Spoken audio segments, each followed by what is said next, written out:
Let's talk to Jean-Hugues. Good morning. Yes, good morning, James. Thank you very much for doing this again.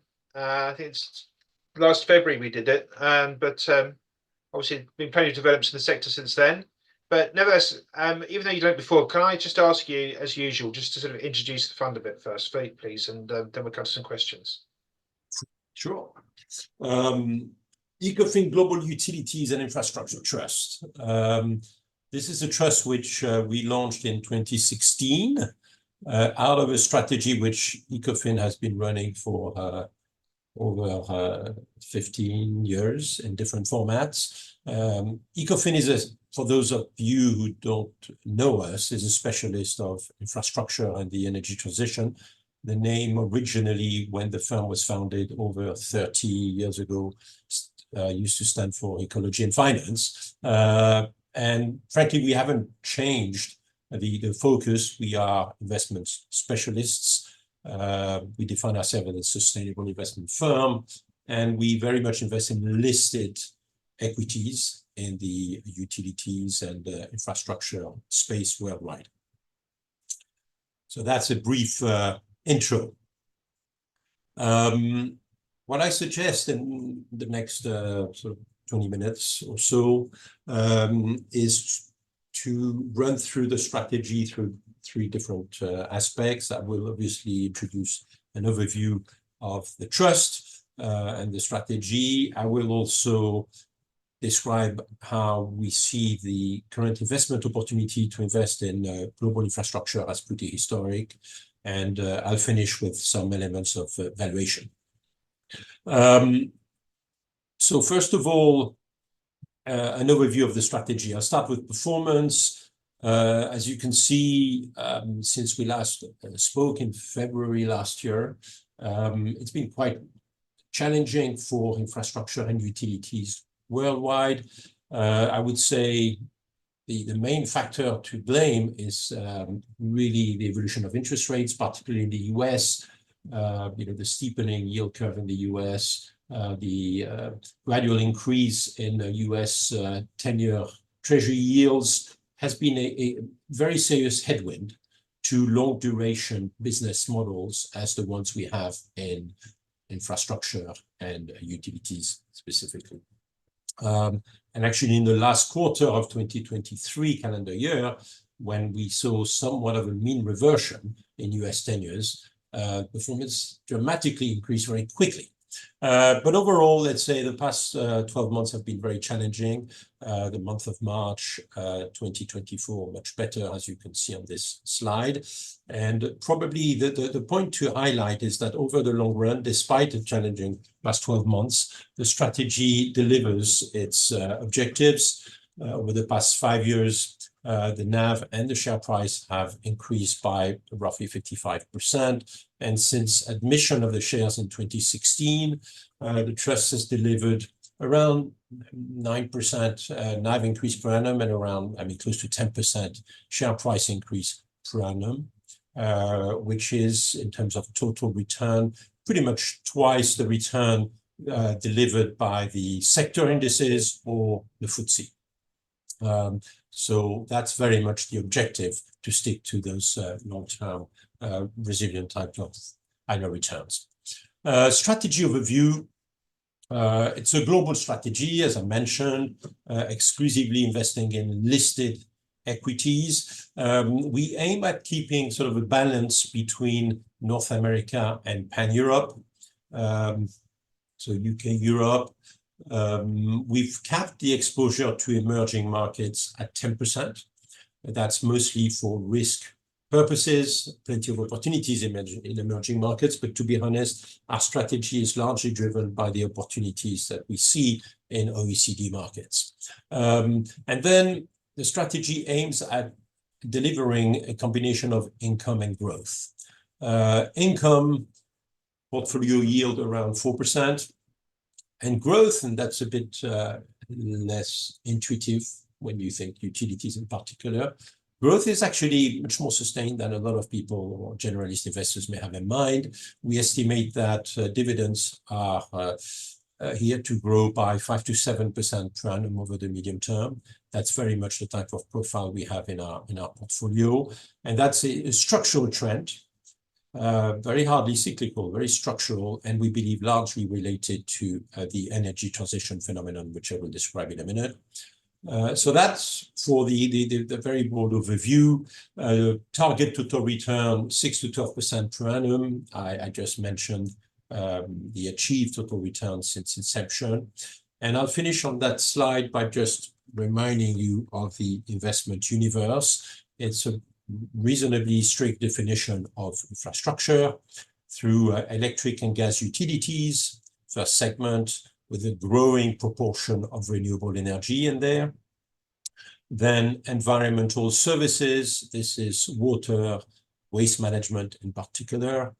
And finally, transportation infrastructure, toll roads, airport services companies. So as you can see, all of those companies in this universe are service companies. And actually, the next slide gives you the main characteristics of the business models that we aim at identifying. All the companies in our filtered universe and portfolio are asset-backed services based on long-term contracts. We want those long-term contracts to provide high degrees of predictability of the future cash flows, and we want the predictable cash flows to ensure sustainable and growing dividends. So those will be the three main characteristics which you will find in common to all the names and subsegments in our portfolio. Moving on to the next slide, we present in here what we see as a major structural opportunity to invest in global infrastructure.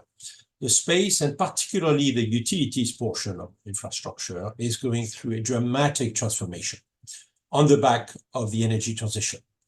As you can see on the bar chart at the top of the slide, 10, 15 years ago, about half of operating profits of typical utilities was stemming from conventional power generation, which was largely a commodity-driven business.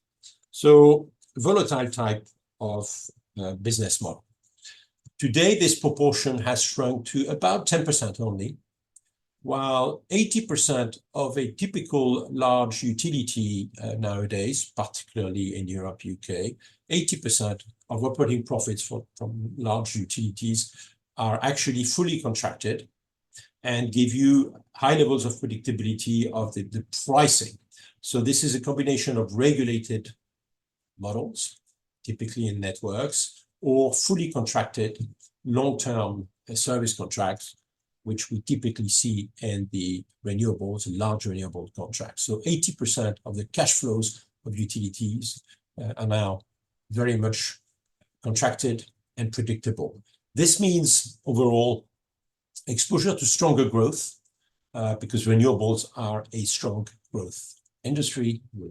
You are all familiar with that, but we'll give you a couple of data points in the next few slides. It also generates typically exposure to higher returns, and it's a dramatic de-risking of the business models compared to the situation of utilities 10, 15 years ago.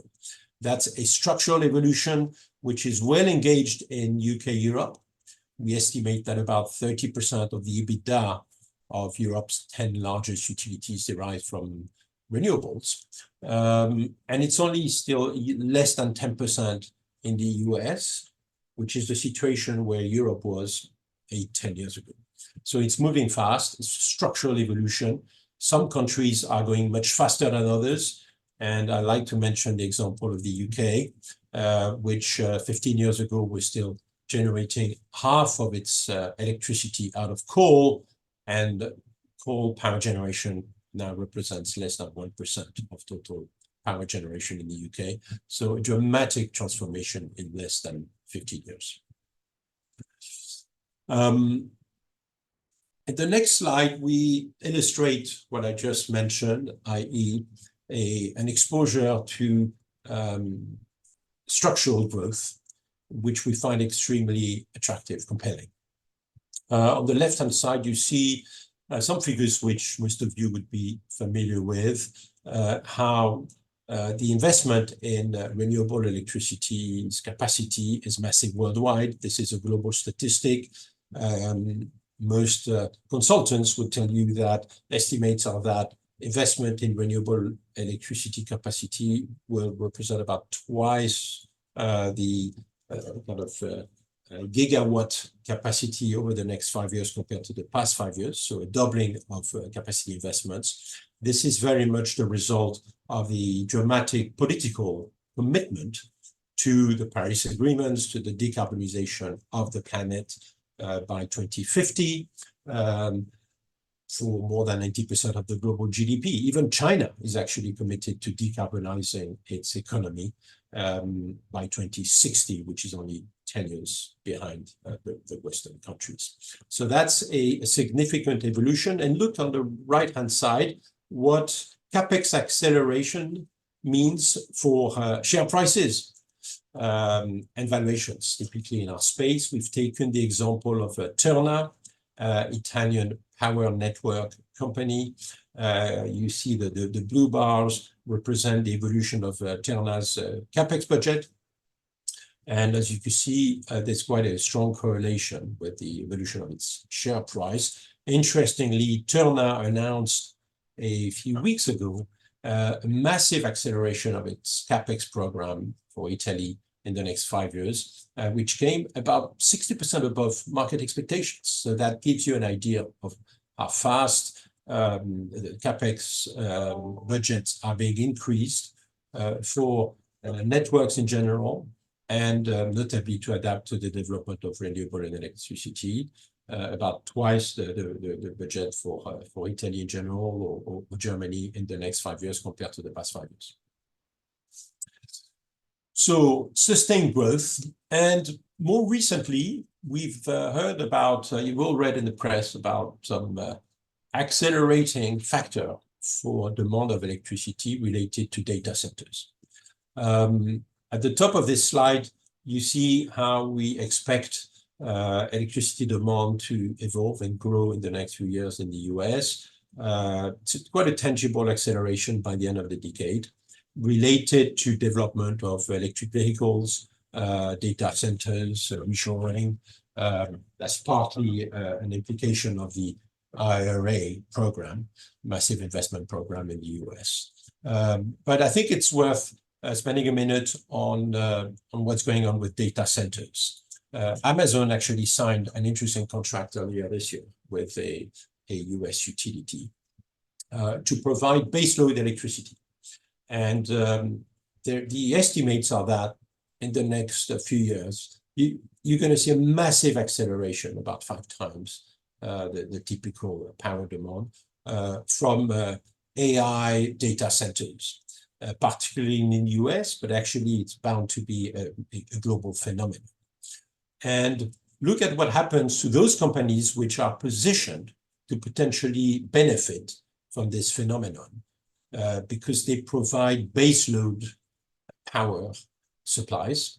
We've taken 2 examples here, which are the most relevant, I believe, on the right-hand side of the slide: Constellation and Vistra. So 2 US utility, traditional US utilities, partly exposed to nuclear. Constellation is a nuclear specialist. Vistra has a mix of baseload power generation. And you may be interested to see how their share prices have performed year to date, plus 80% for Vistra. And that is purely on the back of those contracts related to data centers. By the way, these are 2 holdings in our portfolio. Constellation is a top 10 holding for the trust, and Vistra is also among the top 15 holdings in our portfolio worldwide. So obviously, we're benefiting from that exposure. So another illustration of the growth drivers, structural growth drivers that we see emerging and developing in our investment universe. So that's about growth. But obviously, beyond growth, you need returns. And there's been some questioning of particularly the sustainability of the returns in the renewable energy industry. Well, those charts, which are data statistics for US and Europe provided by Level 10 Energy, which is an independent data provider. And it's quite interesting, I find, because that gives you an idea of how the power purchase agreement prices have been evolving over the past few years, both in US, Europe. And as you can see, there's been a much stronger ability than expected, probably, to pass through the effects of inflation and to increase prices of those large renewable energy, wind and solar contracts. In the US, we're close to the peaks. In Europe, also with somewhat of a stabilization over the past few months. This data is actually as at the end of 2023. But we find it quite interesting that the space has been able to increase its pricing for the large contracts, which are very much those that we invest in through our portfolio of your investment trust. So we think this type of data bodes very well for the future, and also comes in contradiction with the perception that renewable returns may be under pressure because of the difficulty to pass through the effect of inflation of costs. Well, this is very much denied by this type of statistic. And the next page goes further down into that topic. Look at what happens to earnings space in the current context. Quite interesting, and maybe a bit counterintuitive again, that over the past 12 months, despite also over the recent months, some declines in power prices. I'll mention maybe in a few minutes that there's been a bounce back over the past few weeks. It's interesting that earnings outlook for utilities worldwide has only improved.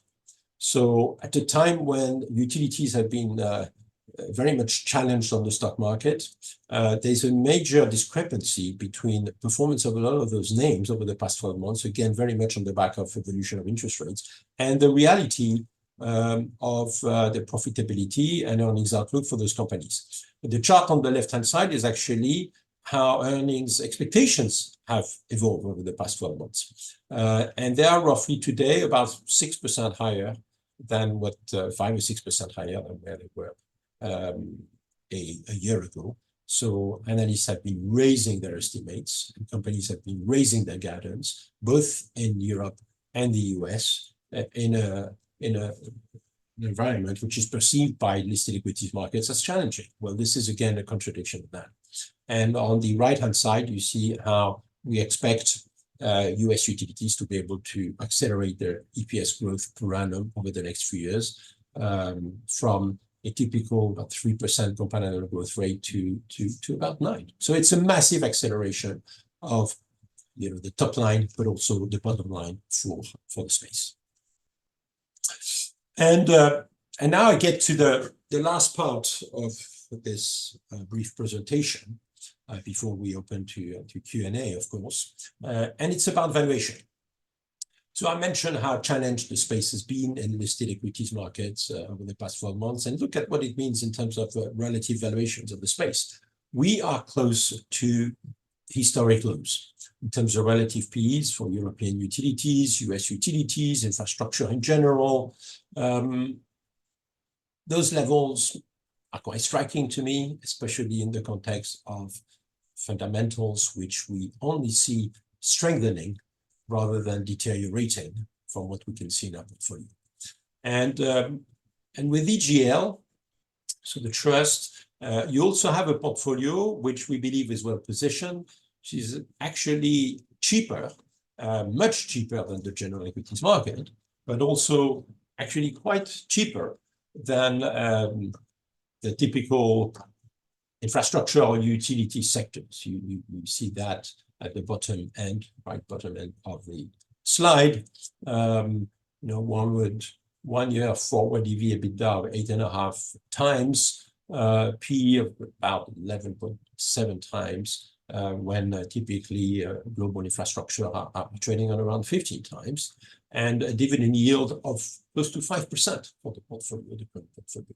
So we think we are extremely well positioned as of today to actually benefit from a possible, we think likely, revaluation of the space from the current historic low levels of relative valuations that we see in the markets. And there is an additional factor which could at some point become dominant, which is actually the activity that we see in private equity markets. Infrastructure worldwide is largely driven by private equity. We invest in the listed part of it, but it's interesting, obviously, to see the valuation gap, significant valuation gap between those two worlds of private versus listed. What we've seen over the past 2-3 years is that the premium that private equity investors have been paying for listed infrastructure assets has actually increased.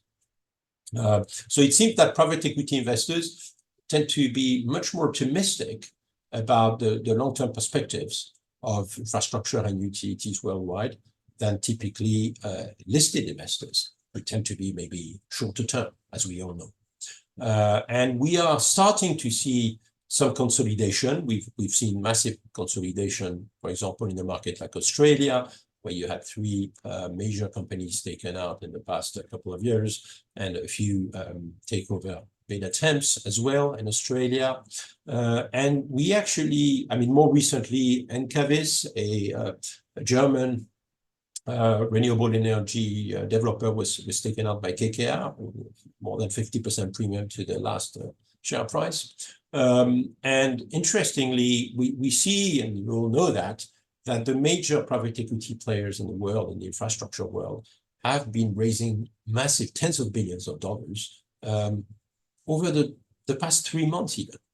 And we've listed some of those. BlackRock, Macquarie, Brookfield, KKR have all raised new funds and have had cash inflows to invest in the infrastructure world globally. And we think actually this is potentially a major factor to drive the revaluation of the space, which we very much believe in. The next page is actually a further illustration of that phenomenon. We've listed here the main transactions in the global airports world. And a few days ago, there was a new transaction announced by Vinci, the French concession operator, which took 50% of the Edinburgh airport. And it's interesting to see that the typical valuation multiples that we see in airport transactions worldwide, so in the private market, are around 20 times EV/EBITDA, when listed airports trade on hardly 10 times. So about twice the multiple applied by private equity operators for the same airports than those which are listed, which are trading at a massive discount. This is only one further illustration of the phenomenon I just described, which is actually common to the whole global infrastructure space from our perspective. So that pretty much concludes what I wanted to explain and present. On this slide here, on the screen, you have the main holdings of our portfolio. As you can see, there's a good dispersion of geographies and sub-segment exposure. We have a combination of regulated and less regulated business models. And we very much pay attention to that diversification of the portfolio, so that we don't have excessive exposure to one single regulatory framework or one single type of business models. And this is what gives us confidence in our ability to generate the total return objective of 6 to 12% per annum, with a portfolio yield of currently close to 5%. That's so great. Up to you, James. Yeah, that's cool. It's interesting what you're saying about data centers, because there was a story yesterday that Greencoat Renewables just sold the output for one of its Irish wind farms entirely through a PPA to the Keppel Data Center REIT. Just exactly. Yeah. Are we going to see more and more of those examples? It's all happening, and it is a massive transformation and accelerator for the space. Yeah, very interesting. Cool, thank you. So let's a few questions about sort of the structure and how you run the fund. first, if you don't mind. So, first, how do you think about risk, and how do you manage that, and how do you ensure this properties are diversified and everything else? Yes, it's obviously a key factor. So we have within our team, we have 2 risk managers, by the way, who pay attention to on a weekly basis, pretty much daily basis, but they give us weekly reports on the risk exposure. We pay a lot of attention to, I would say, 2 factors in particular, among others. The first one is very much to diversify exposure, as I mentioned, to different regulatory frameworks. When you invest in utilities, you are always subject to some kind of bad surprise from a regulator suddenly hitting the returns or political intervention. And we have that. We know we have that. We try to prevent it, obviously, by doing a deep fundamental micro-analysis of the space, but sometimes you have bad surprises. Well, by diversifying your portfolio by geographies, in the US, the regulatory framework in Texas is going to be very different from the one in Connecticut, and in Europe, Portugal is very different from Spain, for example. So geographical diversification is critical. There's another factor which we pay a lot of attention to. It's the beta profile of the names we invest in. Typically, if you invest in, let's say, a purely regulated utility in the UK, you're going to have a beta versus the MSCI index of about 0.3, 0.4. Now, if you invest in an airport, the beta is going to be closer to 1. So we pay a lot of attention to the average beta of our portfolio, and typically we want it to be around 0.7, 0.75. That's where we believe our investors are, positioned in a fairly defensive way, but also with exposure to the structural growth profiles and thematics that I refer to. So probably those 2 elements are the key to our risk management in the portfolio. Can you say a little bit about Asian emerging markets and whether you see opportunities there, or whether it's just you're convinced you just want to keep it to OECD, please? So we have some exposure to Asia. As I mentioned up front, we want to limit exposure to emerging markets because those markets are much more volatile. In terms of risk exposure, obviously, it would be a massive change to the risk profile of the trust were we to lift that 10% cap. So we very much stick to it, and we've been extremely reluctant to investing in emerging markets over the past couple of years. One example is what's happening in China. Maybe we could illustrate this with a chart, which I think you have in the appendix, James. I don't know whether you can point to the appendix. On mine is page 21. And that's an example of Longyan, China Longyan, which is one of the largest renewable wind developers actually in China. And we've put here 2 charts of the same, two share price charts of the same company. The green line at the top is China Longyan listed on the domestic Chinese market. The blue line is China Longyan listed on the Hong Kong international share market. And as you can see, the first one is pretty much flat in the past 12 months. The second one is down 50%. That gives you an idea of the difficulty to invest in those markets. There's been massive outflows out of the international equity market in China. So we see really attractive investment opportunities in the Chinese market. We see massive sources of growth, stocks which are trading at some of the lowest multiples you can find worldwide. But despite that, we want to cap exposure there. It's currently, I think, our exposure to China is, I think, hardly 6% for the total portfolio, due to those phenomena, which are flows phenomena, which are very difficult, obviously, to control. So yes, great opportunities, but much more volatile and riskier than the rest of our portfolio. Great, thank you. Obviously, you do have some foreign currency exposure. How do you manage that? So typically, by talking to investors over the years, shareholders have asked us not to try to hedge currency exposure. Obviously, we are a UK stocks trading on the London Stock Exchange, so very much a sterling product.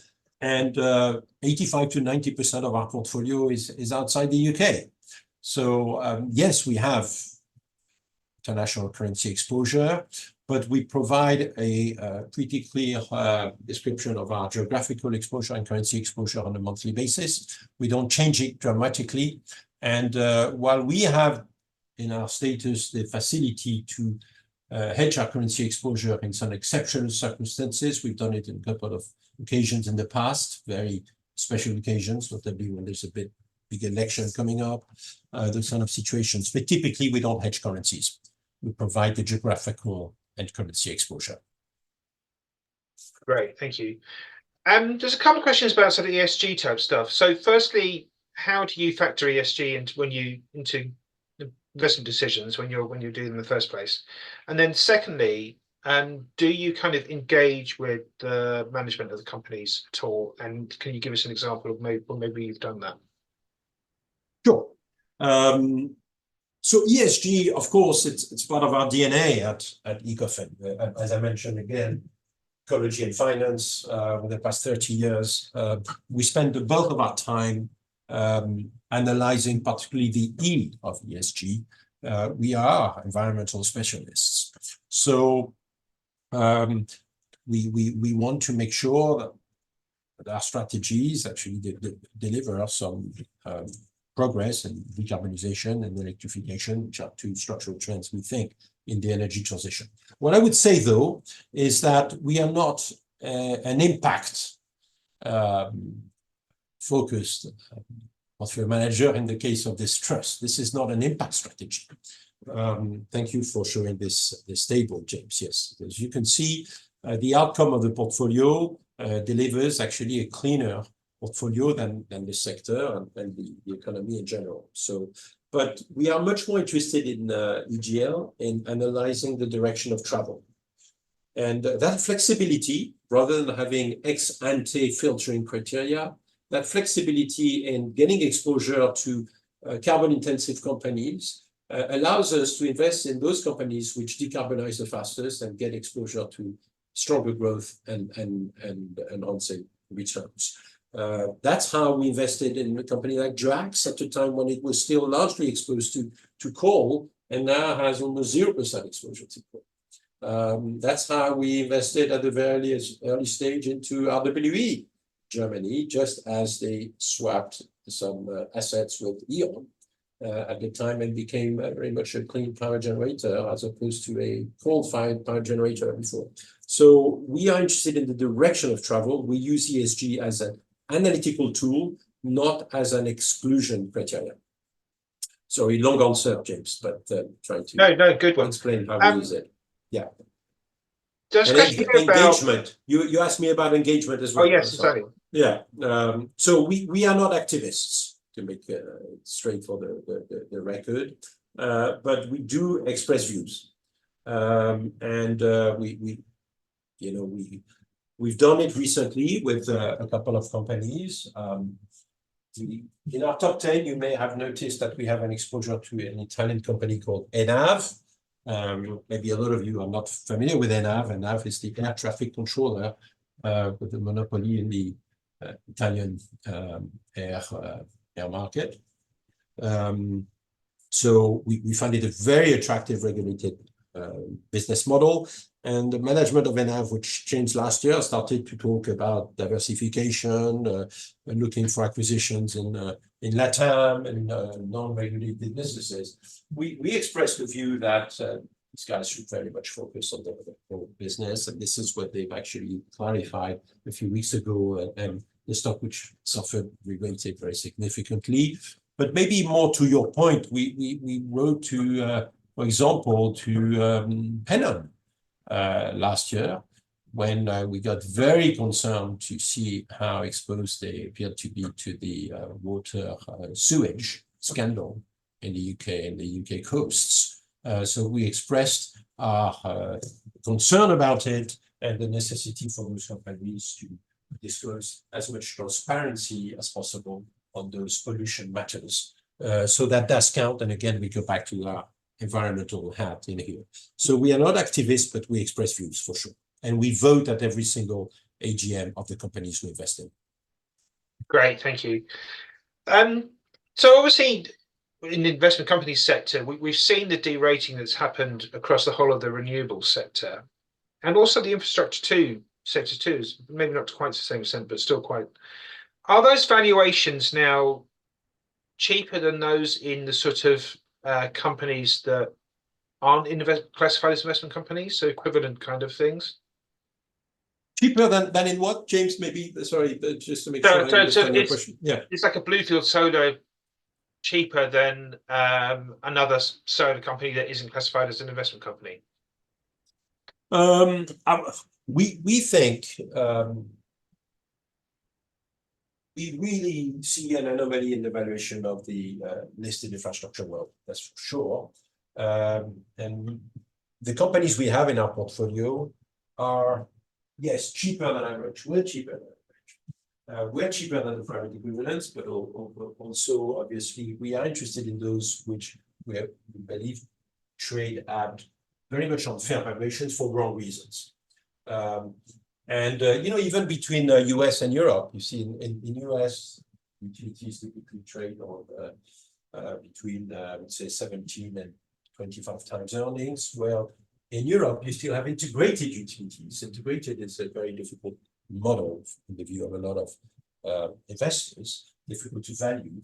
And a lot of the large renewable developers are actually integrated utilities, which trade at 8 to 10 times PE. And examples of Enel in Italy, one of the largest wind developers in the world, trades on about 8 or 9 times. Engie, the French, also less than 10 times. So there's a massive discrepancy depending on the business model of the listed entity. So it's not a very efficient market as it stands, I believe, particularly in renewables. Yeah, thank you. I agree with that. There's a question here that it's interesting. So is the infrastructure industry more liable to volatility due to geopolitical tensions than other industries? Yes, it can work both ways. Political